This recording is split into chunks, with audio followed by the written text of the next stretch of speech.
tell me, what are the things you're doing to prepare? Because there's a lot going on here with this big hurricane coming in. So what kind of steps are you taking to prepare your farm?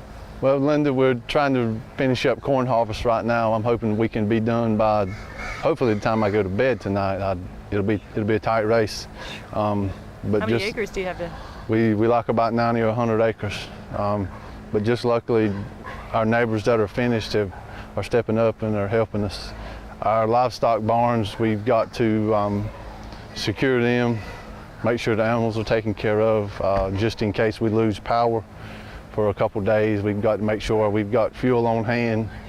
Our feeders are full. Our feed tanks are full of supplies, so that, or a supply of feed, so that if the feed mill can't run, they've still got excess feed. I mean, we have to make sure that our livestock is taken care of unconditionally, no matter what. And I mean, we have to pray to the good Lord that He'll have mercy on us. I mean, it's looking like we're going to take a bad blow. And that's tough because, you know, as I think when we were all scrambling in Raleigh last night, I'm trying to get extension cords for a generator, and we're trying to care for our families and get things. And it's like we're worried about our own little family unit, but you've got so much more to worry. And you even have a new son, a baby boy at the house. So you're worried about your family, but then you have this big farm to worry about as well. That's right, Linda. And my wife and I were talking about it last night. They're projecting 140-mile-an-hour winds to come in here, and I don't know how you get prepared for pretty much a tornado that's going to stay around a couple of days.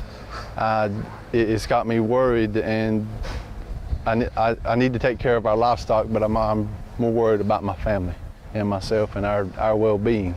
But I mean, all we can do is pray to the good Lord that He has mercy on us.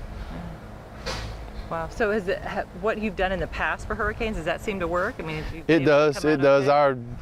We have protocol that we have to follow, and I mean, it is time tested and has worked for the most part. I mean, anytime you have significant damage to a barn, you have to improvise and do the best you can to take care of those animals. So I mean, if you have roofs ripped off, it affects your watering system, it affects your feed system, it affects the electrical supply to your barn. So I mean, you just have to improvise, but we do have protocols, and what we have done in the past has worked for the most part. But I mean, we've been in rural America, we're really good about helping our neighbors. And I mean, if one person is in need, a neighbor don't mind stepping up and helping, and I will say we're really good about pulling together and overcoming adversity.